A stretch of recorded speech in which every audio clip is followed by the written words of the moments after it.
Voice is clear to everybody.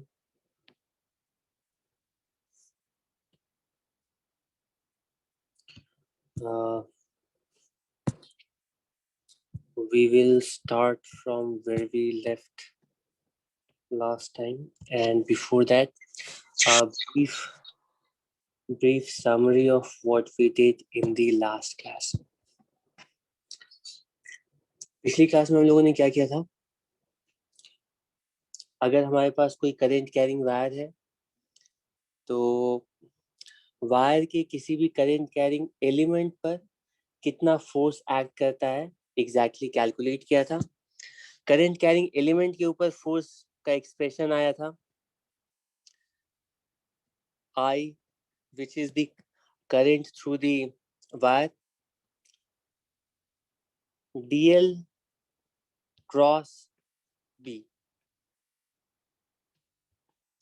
एक बार हम लोगों को करंट कैरिंग एलिमेंट वेक्टर का पता चल जाए तो उस एलिमेंट के ऊपर फोर्स का मैग्नीट्यूड और डायरेक्शन दोनों कैलकुलेट कर सकते हैं.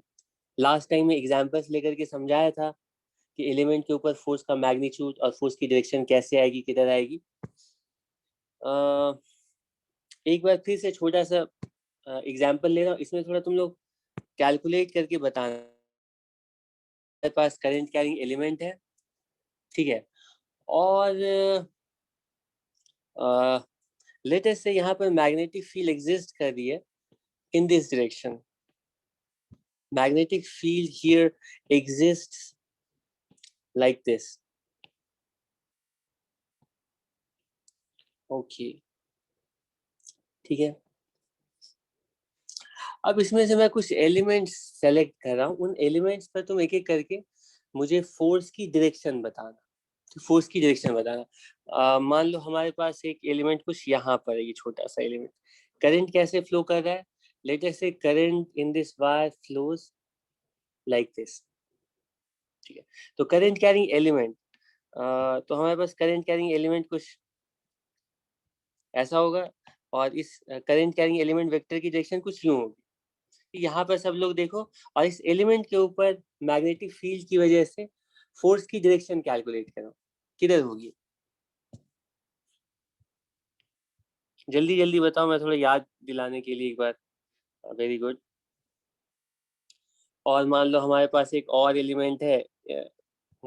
the other element say is here like this, and the other element, and मान लो हमारे पास ये जो वायर है ना ऐसे जाता है, ठीक है. गुड. एलिमेंट है यहाँ पर. 1 2 3 4. सबसे पहला वाला जो एलिमेंट है, डीएल की डायरेक्शन किधर है? यूं है. और बी की डायरेक्शन किधर है? इधर की तरफ है. राइट हैंड रूल से डीएल क्रॉस बी मतलब मैग्नेटिक फील्ड पहले वाले एलिमेंट को पुश कर रही होगी in the downward direction. Element number 2, element number 2, very good. इसमें डीएल किधर है? इधर की तरफ है. बी किधर है? सेम डायरेक्शन में है कि डीएल क्रॉस बी 0, फोर्स 0 होगा. थर्ड एलिमेंट के लिए डीएल वेक्टर कुछ ऐसे है कि डीएल वेक्टर एक बार पता चल गया तो तुम फोर्स की डायरेक्शन मैग्नीट्यूड निकाल पाओगे. फोर्स की डायरेक्शन किधर होगी? राइट हैंड रूल अप्लाई करेंगे, डीएल क्रॉस बी, यहाँ पे मैग्नेटिक फोर्स की डायरेक्शन आएगी. Good. Inside the plane of वो, ठीक है. और उसके बाद लास्ट ये वाला जो एलिमेंट है इसके लिए डीएल क्रॉस बी फिर से परफॉर्म करोगे. In this case DL is in downward direction and magnetic field is rightwards. So dl cross b for this element will be in which direction? Magnetic force की direction आएगी outward. मतलब कि magnetic field इस वाले element को ना ऊपर बाहर की तरफ ऐसे पुश कर रही होगी, ठीक है. फोर्स फोर्स की डायरेक्शन इंपॉर्टेंट है। अगर डायरेक्शन कैलकुलेट कर लेते तो मैग्नीट्यूड में कोई प्रॉब्लम नहीं। जैसे एग्जांपल के लिए हम इसमें से एक एलिमेंट सेलेक्ट कर लेते हैं। यहाँ पे फिगर बहुत ही अनक्लियर हो गई है, इसको हटा देता हूँ। इसमें से कोई एक एलिमेंट ले लेते हैं और फोर्स का मैग्नीट्यूड कैलकुलेट करते हैं। ठीक है, फोर्स का मैग्नीट्यूड कैलकुलेट करते हैं। ठीक है, फोर्स का मैग्नीट्यूड ये वाला एलिमेंट है मान लो। तो इसमें डीएल किधर है, ये डीएल वेक्टर है, बी किधर है, इधर है। तो डायरेक्शन तो कैलकुलेट कर लिया, मैग्नेटिक फोर्स, फोर्स की जो डायरेक्शन है वो inside the plane of board है। ठीक है, लेकिन मैग्नीट्यूड कितना होगा, मैग्नीट्यूड कितना होगा, तो मैग्नीट्यूड कैलकुलेट करेंगे अगर इसी एक्सप्रेशन से।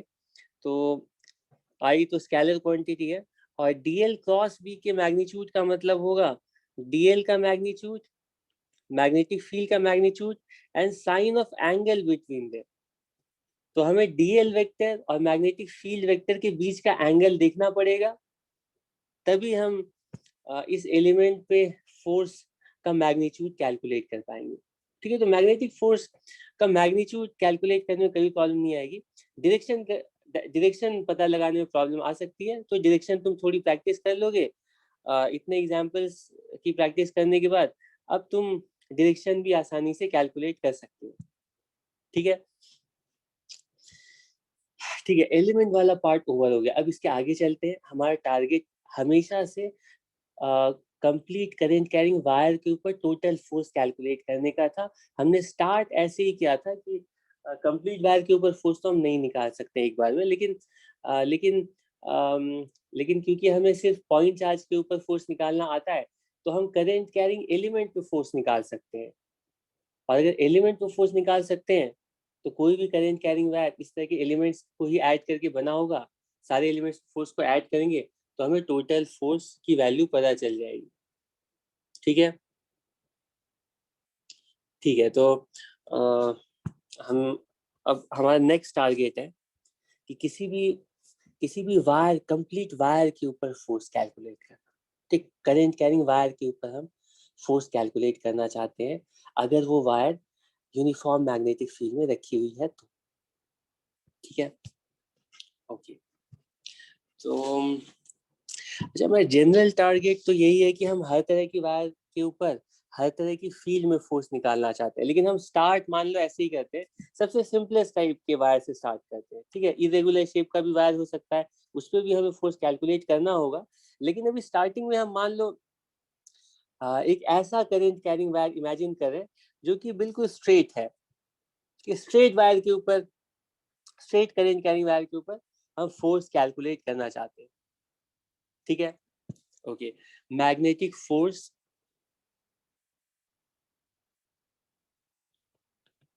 Magnetic force on straight,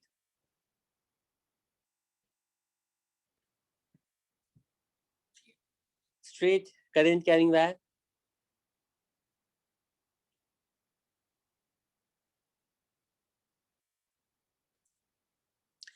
straight current carrying wire placed in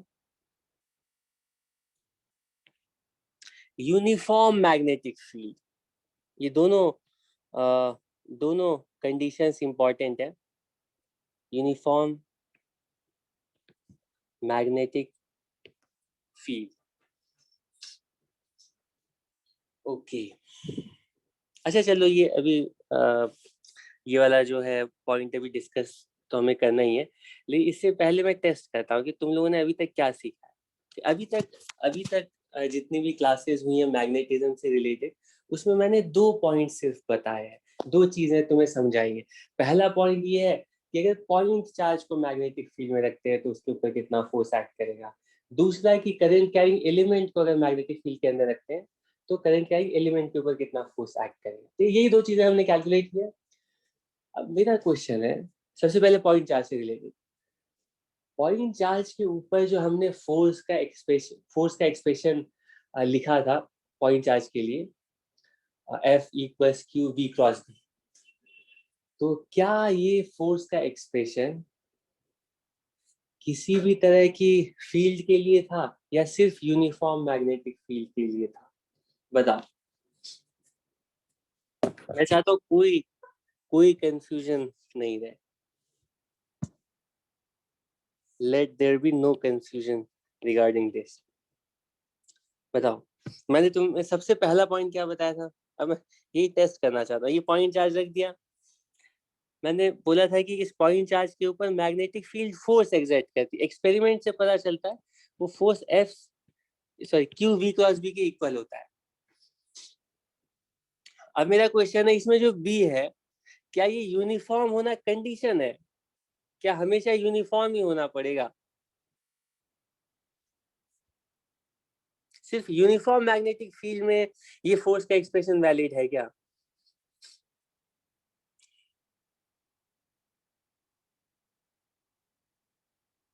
बताओ।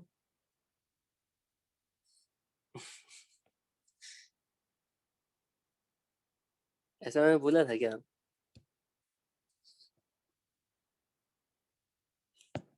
कि यही सीखा है तुम लोगों ने?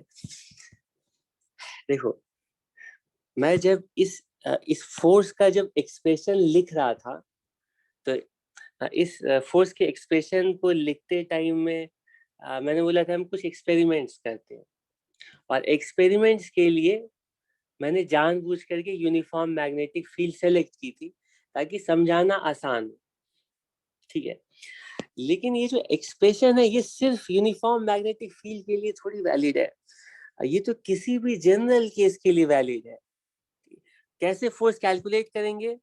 तो जिस इंस्टेंट पे हम फोर्स कैलकुलेट कर रहे हैं, उस इंस्टेंट पर देखेंगे कि चार्ज के पास मैग्नेटिक फील्ड कितना है। बाकी जगह मैग्नेटिक फील्ड से चार्ज को क्या मतलब है? जहां पर चार्ज रखा है ना, वहां पे मैग्नेटिक फील्ड क्या है, वहां पे मैग्नेटिक फील्ड क्या है। ठीक, तो बाकी जगह मैग्नेटिक फील्ड सेम हो, अलग हो, कम हो, ज्यादा हो, उससे क्या फर्क पड़ता है चार्ज को? चार्ज जब दूसरी जगह जाएगा ना, तो दूसरी जगह के मैग्नेटिक फील्ड के अकॉर्डिंग चार्ज के ऊपर फोर्स एक्ट करेगा। ठीक, तो किसी भी मोमेंट पर उस उस पोजीशन पर जहां पर चार्ज रखा हुआ है, वहां पर कितनी मैग्नेटिक फील्ड है, ये डिसाइड करेगी कि चार्ज पार्टिकल के ऊपर कितना फोर्स एक्ट करेगा। ठीक है, कोई कंफ्यूजन नहीं है? तो मान लो अब जो हमने चार्ज पार्टिकल के मोशन वाला जो केस लिया था, उसमें मैंने माना था कि हर जगह मैग्नेटिक फील्ड यूनिफॉर्म है, हर जगह मैग्नेटिक फील्ड यूनिफॉर्म है। तो चार्ज पार्टिकल किधर भी जा रहा है, ये चार्ज पार्टिकल किधर भी जा रहा है, उसे सेम मैग्नेटिक फील्ड मिल रही है। ठीक है, लेकिन अगर यूनिफॉर्म मैग्नेटिक फील्ड नहीं भी होती, ठीक है, इस तरह से मैग्नेटिक फील्ड मान लो कुछ यूं है, तो जैसे जैसे चार्ज पार्टिकल आगे जाएगा, तो जहां पर भी चार्ज पार्टिकल पहुंचेगा ना, वहां की मैग्नेटिक फील्ड डिसाइड करेगी कि अब चार्ज पार्टिकल के ऊपर फोर्स कितना किधर एक्ट करेगा। ठीक है, क्लियर है? और इसी तरह से करंट कैरिंग एलिमेंट के ऊपर जो मैग्नेटिक फील्ड का एक्सप्रेशन हमने लिखा है, तो हमारे पास कोई करंट कैरिंग वायर है, उसकी किसी एक एलिमेंट की बात कर रहे हैं, अब इस एलिमेंट के ऊपर फोर्स निकालना है। तो एलिमेंट के ऊपर फोर्स निकालने के लिए हमें ये देखना पड़ेगा कि एलिमेंट के पास मैग्नेटिक फील्ड कितनी है, एलिमेंट जहां पर है वहां पर मैग्नेटिक फील्ड कितनी है, कि वो ज्यादा है कम है, वो डिसाइड करेगी एलिमेंट के ऊपर फोर्स कितना एक्ट करेगा। ठीक है, okay okay okay okay okay. हाँ, अब हम आ जाते हैं कि अपने करेंट टॉपिक पर। और हमारा हमारा टॉपिक, हमारा टारगेट ये है कि हम करंट कैरिंग वायर्स के ऊपर फोर्स कैलकुलेट करना चाहते हैं जब इन वायर्स को मैग्नेटिक फील्ड में रखा जाएगा, किसी भी तरह की मैग्नेटिक फील्ड में रखा जाए। लेकिन हम स्टार्ट करते हैं हमेशा की तरह बिल्कुल स्पेशल केस से, सिंपलेस्ट स्पेशल केस से। और सबसे सिंपलेस्ट केस ये होगा कि यहाँ पर हर जगह पर यूनिफॉर्म मैग्नेटिक फील्ड प्रेजेंट है, और सबसे पहले हम कैलकुलेट करना चाहते हैं कि अगर यूनिफॉर्म, नॉन यूनिफॉर्म वाले केस को बाद में देखेंगे, पहले अगर हर जगह पर बिल्कुल यूनिफॉर्म मैग्नेटिक फील्ड एग्जिस्ट कर रही है, और उस यूनिफॉर्म मैग्नेटिक फील्ड में भी हम बिल्कुल स्ट्रेट करंट कैरिंग वायर को रखते हैं।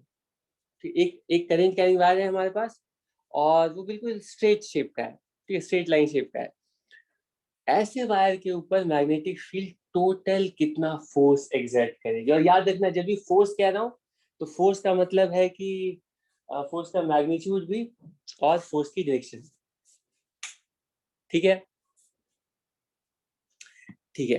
तो लेट अस से इस रीजन में यूनिफॉर्म मैग्नेटिक फील्ड एग्जिस्ट कर रही है, तो यूनिफॉर्म मैग्नेटिक फील्ड किधर एग्जिस्ट कर रही है, किधर एग्जिस्ट कर रही है, let us say inside the plane of board. ठीक है, अब इस तरह से मैं क्रॉस क्रॉस हर जगह पे बनाऊंगा और इक्वली स्पेस्ड क्रॉस अगर ड्रॉ करूंगा तो तुम्हें समझ में आएगा यहाँ पे यूनिफॉर्म मैग्नेटिक फील्ड लाइंस है। लेकिन मैं हर जगह ये क्रॉस बना करके फिगर को अनक्लियर नहीं करना चाहता, बस एक जगह मैं बता यहाँ पर ड्रॉ कर दे रहा हूँ कि इस रीजन में यूनिफॉर्म मैग्नेटिक फील्ड है inside the plane of board. तुम्हें अपने दिमाग में ये इमेजिन करना है हर जगह पर inside the plane of board uniform magnetic field exist कर रही है। ठीक है, अब ऐसी यूनिफॉर्म मैग्नेटिक फील्ड में हम बिल्कुल स्ट्रेट करंट कैरिंग वायर लाते हैं। ठीक है, straight current carrying wire,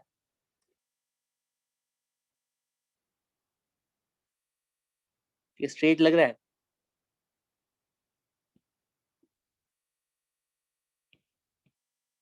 straight current carrying wire. ठीक है, और इस स्ट्रेट करंट कैरिंग वायर के ऊपर हम मैग्नेटिक फील्ड की वजह से फोर्स कैलकुलेट करना चाहते हैं। अभी तो ये सिर्फ वायर बना है, ये करंट कैरिंग है तो इसमें करंट भी दिखाना पड़ेगा ना। तो लेटेस्ट से इसमें करंट कुछ यूं अपवर्ड डायरेक्शन में जैसे ड्रॉ किया है फ्लो कर रही है। तो आई करंट फ्लो करने वाला एक वायर है। चलिए इस वायर के लिए हम नाम दे देते हैं, ये इसको बोलते हैं करंट कैरिंग रॉड।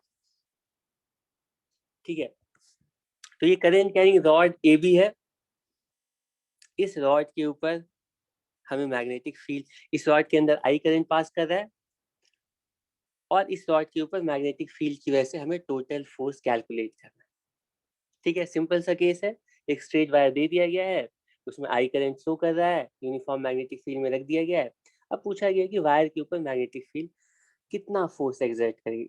फोर्स तो एग्जर्ट करेगी क्योंकि इसमें करंट फ्लो कर रहा है और हर करंट कैरिंग वायर के ऊपर, करंट कैरिंग एलिमेंट के ऊपर मैग्नेटिक फील्ड फोर्स एग्जर्ट करती है। तो हमें पता लगाना है कि इस रॉड, करंट कैरिंग रॉड के ऊपर कितना फोर्स एक्ट करेगा। अब यहाँ पे तुम लोगों को कंफ्यूजन होगा कि ये रॉड है या वायर है, कुछ समझ में नहीं। देखो, कोई भी रॉड का मतलब फाइनाइट लेंथ, अगर फाइनाइट लेंथ है तो उसमें करंट कैसे फ्लो करेगा। ऑब्वियसली करंट फ्लो करने के लिए वायर लूप में ही एग्जिस्ट करेगी। ठीक है, तो तुम्हें ये समझना पड़ेगा कि मैंने मतलब जो ओवरऑल कंप्लीट वायर होगी ना वो कुछ इस तरह की होगी, इस तरह से। ठीक, इस तरह से वो लूप में ही एग्जिस्ट कर रही होगी। लेकिन मैं अभी बाकी पार्ट्स के बारे में इंटरेस्टेड नहीं हूँ। मैं कैलकुलेट करना चाहता हूँ कि कंप्लीट वायर के ना सिर्फ इतने पार्ट के ऊपर, इतने पार्ट के ऊपर मैग्नेटिक फील्ड कितना फोर्स एक्सर्ट करेगी। ठीक है, जस्टिफाइड है। मैं वायर का सिर्फ वो हिस्सा, ठीक है, जो कि यहाँ पे ड्रॉ किया है ए से बी तक, सिर्फ ए बी पार्ट के ऊपर हम फोर्स कैलकुलेट करना चाहते हैं। ठीक है, स्टार्ट करते हैं। ठीक है, क्या स्ट्रैटेजी होगी, कैसे कैलकुलेट करेंगे। अच्छा, इसमें मैं एक चीज बताना भूल गया। पहली कंडीशन तो है, मतलब हम फोर्स कैलकुलेट करने जा रहे हैं स्ट्रेट करंट कैरिंग वायर के ऊपर। जो करंट कैरिंग वायर है वो बिल्कुल सीधा स्ट्रेट होना चाहिए। दूसरा, वो current carrying wire uniform magnetic field में होना चाहिए। ठीक है, तो इस वायर को हमने यूनिफॉर्म मैग्नेटिक फील्ड में रख दिया। और तीसरी भी कंडीशन है, ठीक है, जो कि यहाँ पर मैं लिखी नहीं है, वो मैं लिखना भूल गया हूँ, लेकिन वो भी उतना इम्पोर्टेंट है। Placed in uniform magnetic field perpendicular to the field, perpendicular to the field. ठीक है, तो अब तुम समझ गए कि हम एक बहुत ही लिमिटेड से केस को अभी यहाँ पर डील कर रहे हैं। हम इस टॉपिक को, मतलब ये वाला टॉपिक जब ओवर हो जाएगा तो इसके बाद भी तुम सारे वायर्स के लिए फोर्स नहीं कैलकुलेट कर सकते हो। तो हम सिर्फ ऐसे वायर के ऊपर फोर्स कैलकुलेट कर सकते हैं जो कि पहले यूनिफॉर्म मैग्नेटिक फील्ड में रखी है और वायर बिल्कुल स्ट्रेट है, और स्ट्रेट में भी कुछ ऐसे ऐसे ऐसे नहीं रखी हुई है। जो स्ट्रेट वायर है वो मैग्नेटिक फील्ड के बिल्कुल परपेंडिकुलर होनी चाहिए। सिर्फ ऐसी वायर के ऊपर हम फोर्स कैलकुलेट कर सकते हैं, कैलकुलेट करने जा रहे हैं। ठीक है, तो क्योंकि बोर्ड के प्लेन के परपेंडिकुलर मैग्नेटिक फील्ड यहाँ पर एग्जिस्ट कर रही है, तो बोर्ड के प्लेन में रखा हुआ कोई भी स्ट्रेट वायर मैग्नेटिक फील्ड के परपेंडिकुलर होगा। ठीक है, तीनों कंडीशन सेटिस्फाइड। अब सिर्फ ऐसे केस में हम वायर के ऊपर फोर्स कैलकुलेट करना चाहते हैं। ठीक है, अब बताओ क्या स्ट्रैटेजी होगी, जल्दी।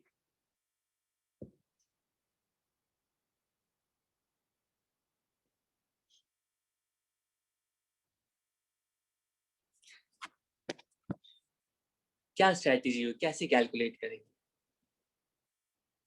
ऑब्वियसली फिर से मैं एक्सपेक्ट कर रहा हूँ कि तुम लोग हम्बलनेस की वजह से नहीं बता रहे हो, तुम लोग अनयूजुअली मॉडेस्ट हो। तुम लोगों को पता है कि इसको कैसे हमें आगे प्रोसीड करना है। हम बोलेंगे कि पूरी वायर के लिए फोर्स हमें कैलकुलेट करना नहीं आता है, हमें एलिमेंट्स के ऊपर फोर्स कैलकुलेट करना आता है।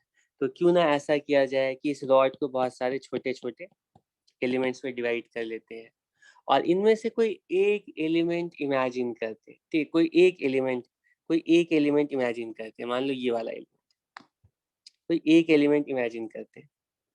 ठीक है, कोई एक एलिमेंट इमेजिन करते हैं और इस एक एलिमेंट के ऊपर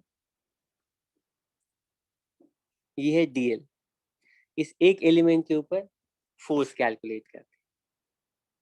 ठीक है, इस एक एलिमेंट के ऊपर फोर्स पता चल जाएगा, सारे एलिमेंट्स के ऊपर फोर्स ऐड करके हमें टोटल फोर्स की वैल्यू पता चल जाएगी। ठीक है,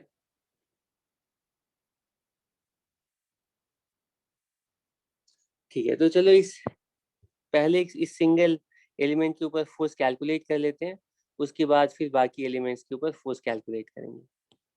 इस एलिमेंट के ऊपर बताओ फोर्स कैसे कैलकुलेट करेंगे?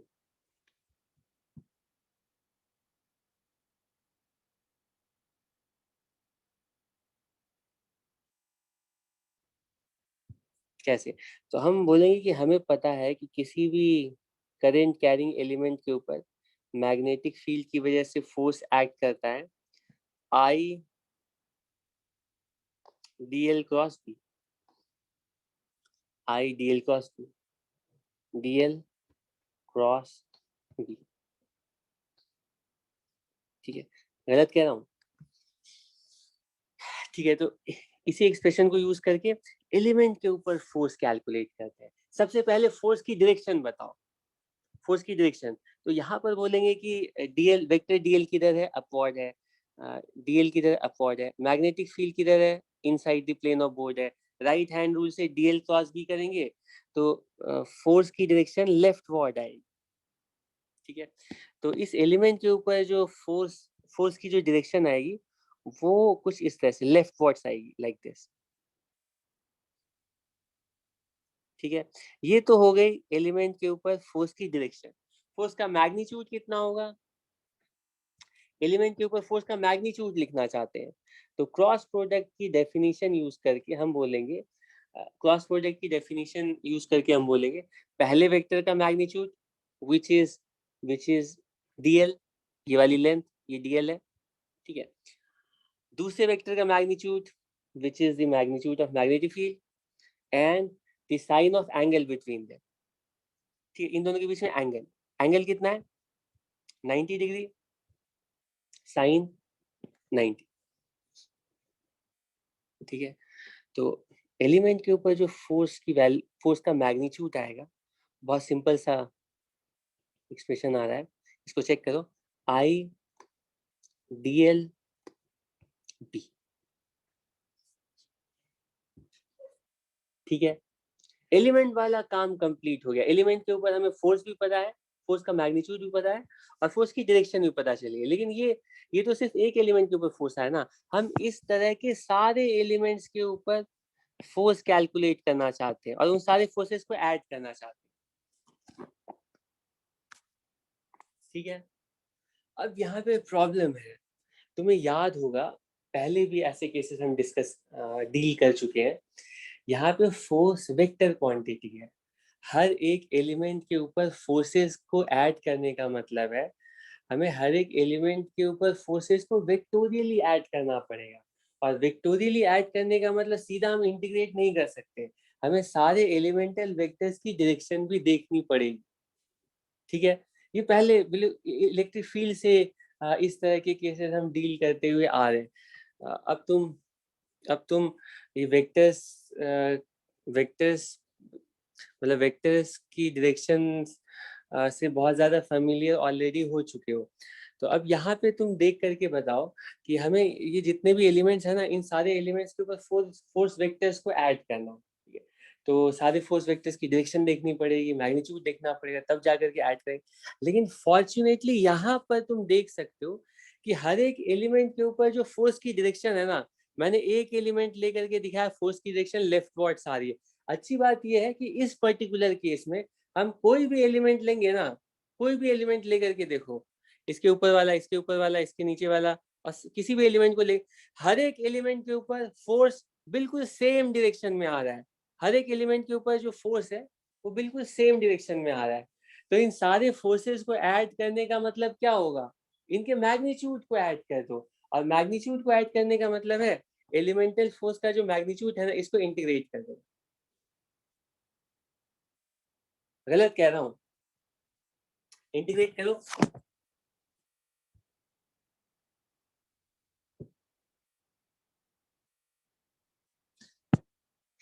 इंटीग्रेट करते हैं,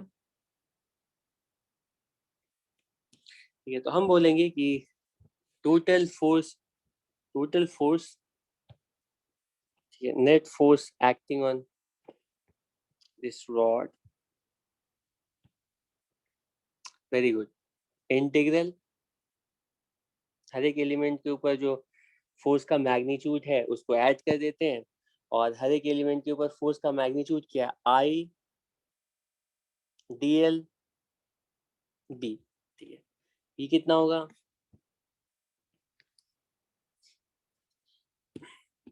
इंटीग्रेट करते हैं हर एक एलिमेंट के लिए। आई कांस्टेंट है या वेरिएबल है, एलिमेंट कोई भी है, करंट तो फिक्स है। मैग्नेटिक फील्ड, क्योंकि यूनिफॉर्म मैग्नेटिक फील्ड है तो हर जगह पर मैग्नेटिक फील्ड भी सेम है। तो करंट मतलब आई और बी, ये दोनों कांस्टेंट होंगे, ठीक है। तो इन दोनों कांस्टेंट को हम बाहर निकाल देते हैं, और बाहर निकालने के बाद इंटीग्रेशन अपीयर होगा सिर्फ किस पर, डीएल पर। और इंटीग्रल डीएल की वैल्यू क्या होगी, इंटीग्रल डीएल की वैल्यू क्या होगी,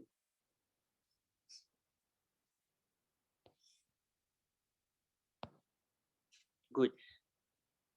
वो total length of the rod की इक्वल होगी। तो फोर्स का ये पॉपुलर एक्सप्रेशन आएगा, बी आई एल। और ये एक्सप्रेशन भी तुम्हें हमेशा याद ही रहेगा।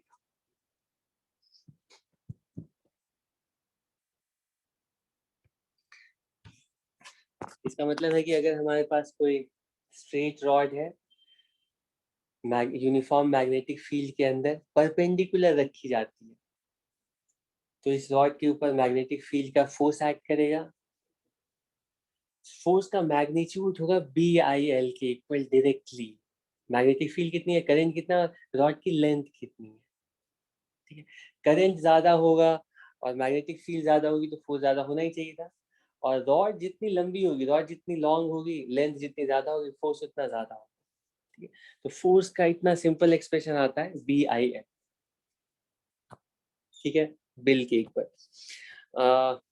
हाँ, लेकिन लेकिन जब तुम्हें क्वेश्चन दिया जाएगा इस तरह का, तो फोर्स का मैग्नीट्यूड तो तुम बी आई एल कैलकुलेट कर लोगे, लेकिन डायरेक्शन कैसे कैलकुलेट करोगे, तो डायरेक्शन वैसे ही कैलकुलेट करोगे जैसे एलिमेंट पर कैलकुलेट करते हैं, क्योंकि एक एलिमेंट के ऊपर जो फोर्स की डायरेक्शन है ना, एलिमेंट के ऊपर जो फोर्स की डायरेक्शन है, वही पूरे रॉड के ऊपर फोर्स की डायरेक्शन होगी। तो तुम उस रॉड में से कोई भी एक एलिमेंट ले लो, उस पे डीएल क्रॉस बी से फोर्स की डायरेक्शन निकाल लो, तो तुम्हें रॉड के ऊपर फोर्स की डायरेक्शन, मैग्नीट्यूड दोनों कंप्लीटली पता चल जाएंगे। कोई प्रॉब्लम है इसमें, कोई प्रॉब्लम है इसमें, ठीक है। एग्जाम्पल, मान लो यहाँ पर मैग्नेटिक फील्ड कुछ ऐसे रहती है, can I add the center and get the same effect? एक मिनट, ये तुम्हारा क्वेश्चन फर्कली क्या है? We will discuss that in a moment. Okay, ठीक है, चेक करता हूँ कितना तुम लोग समझो. Magnetic field inside the plane of board, rod draw कर दिया है, करंट कुछ यूं फ्लो कर रही है. बताओ फोर्स, इस रॉड के ऊपर फोर्स कितना एक्ट करेगा, किधर की तरफ एक्ट करेगा, फोर्स की डायरेक्शन. और एक एग्जांपल ले लेता हूँ.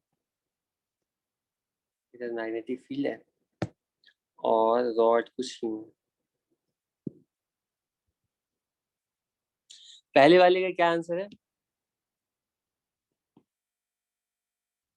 पहले फोर्स की डायरेक्शन निकालते हैं, तो डायरेक्शन जो होगी ना वो एल क्रॉस बी के अलॉन्ग होगी. ठीक है, डीएल क्रॉस बी के अलॉन्ग होगी, लेकिन एल और डीएल मैं एक ही मान रहा हूँ.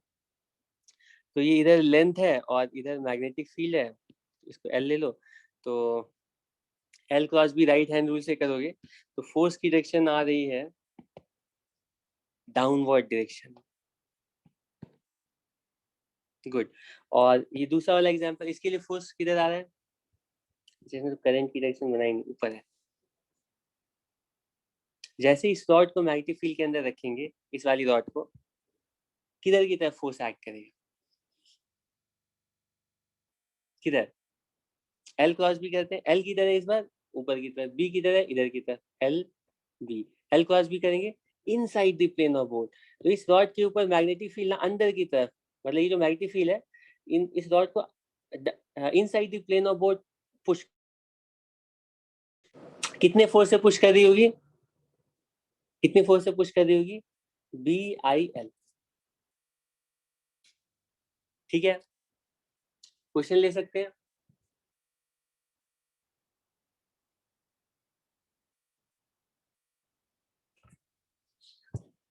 ठीक है, ठीक है. तो एक क्वेश्चन ले लेते हैं. हालांकि मैंने सोचा था 3-4 क्वेश्चन मैंने रखे थे कि उन सबको हम क्लास में डिस्कस कर लेंगे, लेकिन ऐसा लग नहीं रहा है.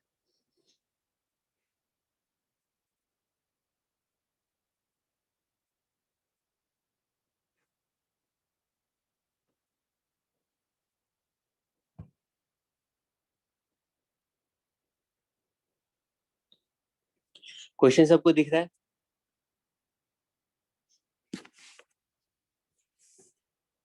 ठीक है, सबसे पहला क्वेश्चन है. इसमें कहा गया है कि तो ये सर्किट दे दी गई है. अ, अच्छा, ये सर्किट किस तरह की है मैं थोड़ा समझा देता हूँ. इसमें बताया गया है कि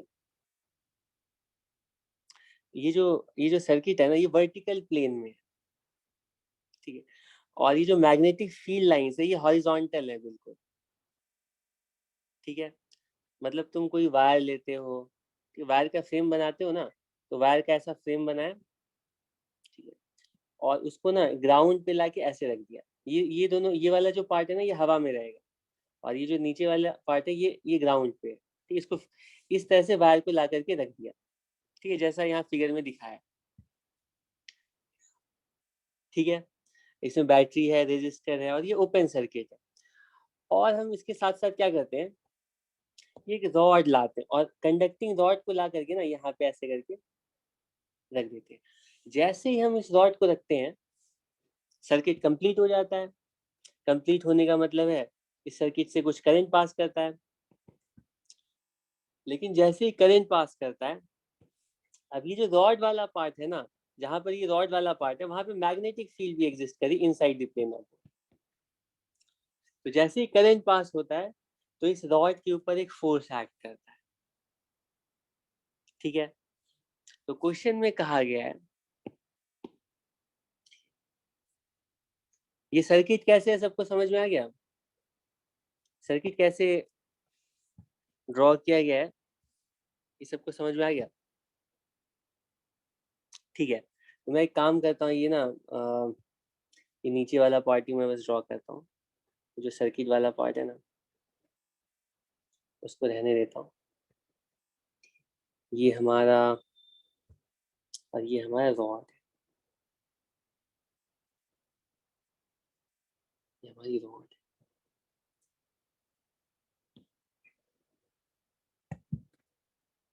ठीक है,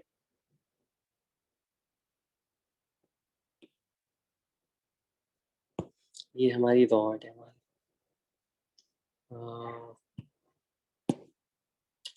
so,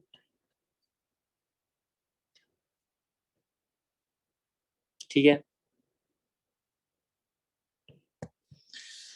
ओके। क्वेश्चन में क्या क्या कहा गया है?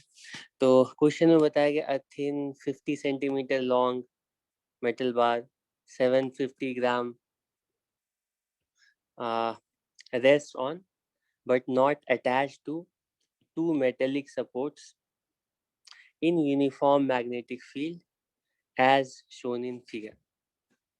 क्या क्या कहा गया है क्वेश्चन में? कहा गया मतलब पहले इसका जो पहली लाइन है, रॉड के बारे में सारी चीजें बता दी गई। ठीक है, रॉड के बारे में रॉड की लेंथ बता दी गई है, रॉड की लेंथ बता दी गई है। ठीक है, और रॉड का मास बता दिया गया है, और यहाँ पर मैग्नेटिक फील्ड कितनी प्रेजेंट है वो बता दी गई है। ठीक है, मैग्नेटिक फील्ड कितनी प्रेजेंट है वो बता दी गई, 0.45 टेस्ला। ठीक है, तो मैग्नेटिक फील्ड की यूनिट टेस्ला होती है, और टेस्ला बहुत बड़ी यूनिट होती है। 1 टेस्ला मैग्नेटिक फील्ड बहुत ह्यूज मैग्नेटिक फील्ड होती, लार्ज मैग्नेटिक फील्ड होती, ह्यूज नहीं। और ये जो MRI मशीन्स होती हैं वो भी 1.5 टेस्ला कॉइल, उनकी अगर रीडिंग पढ़ोगे तो 1.5 की होती है, और बहुत ज़्यादा पावरफुल होती है, 3 टेस्ला की होती है। तो ये इतनी स्ट्रॉन्ग मैग्नेटिक फील्ड प्रोड्यूस करना आसान नहीं होता है।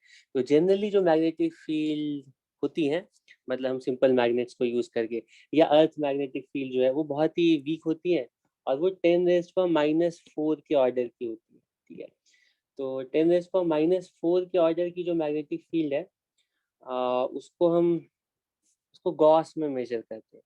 10⁻⁴ टेस्ला इक्वल्स 1 गॉस। ठीक है, तो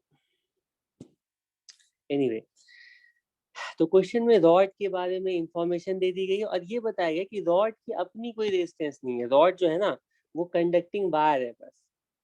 ठीक है, रॉड की लेंथ कितनी है, मास कितना है, बता दिया गया है। ठीक है, अब क्वेश्चन में कहा गया है कि a battery and a resistor, battery की वोल्टेज कितनी है पता नहीं है, आर कनेक्टेड इन सीरीज, और रेजिस्टेंस यहाँ पे बता दी गई है कि रेजिस्टेंस इज 25 ओम।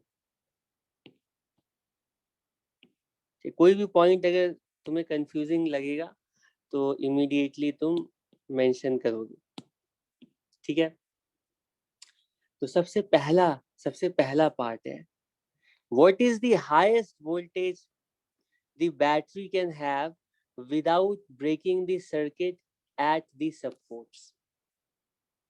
क्या कहा गया है कि बैटरी की वोल्टेज हम मैक्सिमम कितनी रख सकते हैं, जिसकी वजह से ये जो रॉड रखा गया है ना, इस रॉड की ये रॉड इस सर्किट में जो जिस तरह से रखा गया है, ये रॉड सर्किट को ब्रेक ना करे। ठीक है, तो अब थोड़ा सोचना स्टार्ट करते हैं कि क्या हो रहा होगा। जैसे हम रॉड को रखेंगे, स्विच ऑन करेंगे तो क्या होगा, तो सर्किट कंप्लीट हो जाएगा, और इस सर्किट में करंट पास करेगा। कितना करंट पास करेगा, V/R के इक्वल करंट पास करेगा, है ना। और अगर करंट पास करेगा तो इस रॉड के ऊपर फोर्स एक्ट करेगा। ठीक है, ठीक, करंट किधर जा रहा है, आई इधर की तरफ। ठीक है, रॉड के ऊपर मैग्नेटिक फोर्स किधर की तरफ एक्ट करेगा, L×B। तो इसमें L किधर है, इधर है, मैग्नेटिक फील्ड अंदर है, ये L है, ये मैग्नेटिक फील्ड है। L×B करेंगे ऊपर की तरफ। तो तुम इसको देख सकते हो कि जैसे रॉड के अक्रॉस करंट पास करेगा, इस रॉड के ऊपर एक मैग्नेटिक फोर्स एक्ट करेगा। अच्छा, जब तक ये सर्किट सर्किट कनेक्टेड नहीं था, तब तक रॉड के ऊपर एक वेट का फोर्स एक्ट कर रहा था। ठीक है, और रॉड के ऊपर नॉर्मल कॉन्टैक्ट फोर्स, ये नॉर्मल कॉन्टैक्ट फोर्सेज एक्ट कर रहे थे इधर से, कि ये नॉर्मल कॉन्टैक्ट फोर्सेज एक्ट कर रहे थे। वेट को नॉर्मल कॉन्टैक्ट फोर्स पहले बैलेंस करा, ठीक है, लेकिन जैसे ही करंट पास करेगा ना, इसके ऊपर एक मैग्नेटिक फोर्स भी एक्ट करने लगेगा, ठीक है। तो मैग्नेटिक फोर्स कितना एक्ट करेगा, तो मैग्नेटिक फोर्स की वैल्यू होगी, क्योंकि तुम देख सकते हो कि यहाँ पर रॉड जो है वो मैग्नेटिक फील्ड के बिल्कुल परपेंडिकुलर है, तो मैग्नेटिक फोर्स कितना एक्ट करेगा, मैग्नेटिक फोर्स की वैल्यू होगी BIL। इसका मतलब है कि करंट की वैल्यू जितनी ज्यादा होगी, जितना ज्यादा करंट पास करेगा, उतना ज्यादा मैग्नेटिक फोर्स एक्ट करेगा। तो तुम सोचोगे जैसे जैसे हम बैटरी की वोल्टेज बढ़ाएंगे, जैसे जैसे बैटरी की वोल्टेज बढ़ाएंगे, तो वैसे वैसे करंट भी बढ़ेगा, और करंट बढ़ेगा तो ये मैग्नेटिक फोर्स बढ़ेगा, ठीक है। स्टार्टिंग में मान लो बैटरी नहीं कनेक्ट करते हैं, तो रॉड के ऊपर जो mg एक्ट कर रहा है, उसको कंप्लीटली नॉर्मल कॉन्टैक्ट फोर्स ने बैलेंस कर रखा है, डाउनवर्ड डायरेक्शन में mg है, और इसको नॉर्मल कॉन्टैक्ट फोर्सेस बैलेंस कर रही है, ये मान लो n है। जैसे जैसे वोल्टेज बढ़ाते जाएंगे वैसे वैसे मैग्नेटिक फोर्स बढ़ता जाए, तो स्टार्टिंग में मैग्नेटिक फोर्स जब तक कम होगा, जब तक मैग्नेटिक फोर्स कम है, तब तक magnetic force normal contact force दोनों मिल करके वेट को बैलेंस कर रहे होंगे, और ये रॉड ऐसे ही रहेगा। करंट बढ़ाते जाएंगे, मैग्नेटिक फोर्स बढ़ता जाएगा, एक टाइम आएगा कि नॉर्मल कॉन्टैक्ट फोर्स जीरो हो जाएगा, और सिंगल हैंडेडली मैग्नेटिक फोर्स ही वेट को बैलेंस कर रहा होगा, ठीक है। ये वो क्रिटिकल टाइम है। इसके इससे थोड़ा भी अगर वोल्टेज हम ज्यादा बढ़ाते हैं, बढ़ता है, तो मैग्नेटिक फोर्स ज्यादा हो जाएगा और वेट कम हो जाएगा, रॉड के ऊपर अपवर्ड डायरेक्शन में एक एक्सेलरेशन आएगी, और ये ऊपर की तरफ ऊपर की तरफ राइज करना स्टार्ट करेगा, ऊपर की तरफ एक्सेलरेट करना स्टार्ट करेगा। अब ये अलग बात है कि जैसे ही एक्सेलरेट करने की कोशिश करेगा ना, थोड़ा भी ऊपर आएगा तो ये सर्किट डिस्कनेक्ट हो जाएगा, करंट जीरो हो जाएगा, मैग्नेटिक फोर्स डिसअपियर हो जाएगा, वेट की वजह से वापस आकर के गिरेगा, ठीक है। तो जैसे ही ये रॉड ऊपर जंप करने की कोशिश करेगा, ये वापस नीचे गिरेगा, तो ये उस तरह से ऊपर ऐसे ऐसे जिगजैग मतलब मोशन कर रहा होगा, वाइब्रेट करेगा यहाँ पे रहने के बाद। लेकिन क्वेश्चन में पूछा गया है कि आ, हम मिनिमम नहीं, हम हाईएस्ट वोल्टेज कितना रख सकते हैं जिससे कि ये जंप ना करे, कैसे सॉल्व करेंगे। तो कंडीशन यही लगाएंगे, हाईएस्ट वोल्टेज इतनी रख सकते हैं, ठीक है, जिस पर कि मैग्नेटिक फोर्स वेट को बैलेंस कर, यही कंडीशन लगाएंगे ना। हाईएस्ट फोर्स इतनी रख सकते हैं जिस पर कि मैग्नेटिक फोर्स वेट को बैलेंस कर, ठीक है। तो उसी के हिसाब से तुम इक्वेशन लिखोगे, तुम लिखोगे कि मान लो वो हाईएस्ट वोल्टेज जो है ना वो V है, तो करंट की वैल्यू कितनी होगी, V/R। ठीक, V हमें कैलकुलेट करना है एक्चुअली, तो हम अज्यूम कर लेते हैं मैक्सिमम वोल्टेज जिसकी वजह से मैग्नेटिक फोर्स अकेले वेट को बैलेंस कर रहा है, वो V है। तो उस टाइम में करंट कितना पास कर रहा होगा, V/R, ठीक है। इसको V को मैं अलग कलर से लग देता हूँ, V अननोन है, ये कैलकुलेट करना है, ये हम अज्यूम करें V, ठीक। तो करंट कितना होगा, V/R होगा। तो कंडीशन लगाएंगे, magnetic force should be equal to mg, and magnetic force is BIL, this is equals to mg, and I का मतलब है V/R, L equals mg। ये तो वोल्टेज की वैल्यू तुम्हें पता चल जाएगी, maximum voltage should be mgr upon BL। कितने लोगों का यही आंसर आया था।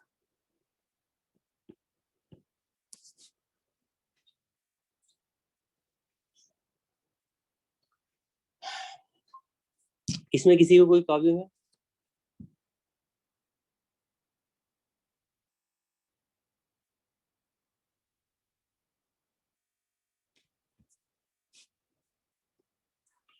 ठीक है, चलो बाकी और भी क्वेश्चंस हैं, इस पर हम नेक्स्ट क्लास में डिस्कस करेंगे और आगे की थ्योरी भी डिस्कस करेंगे। आज की क्लास में किसी को कुछ पूछना है?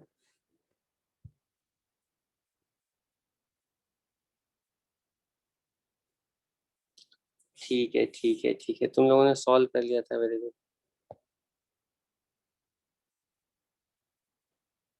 ठीक है, क्लास ओवर करो।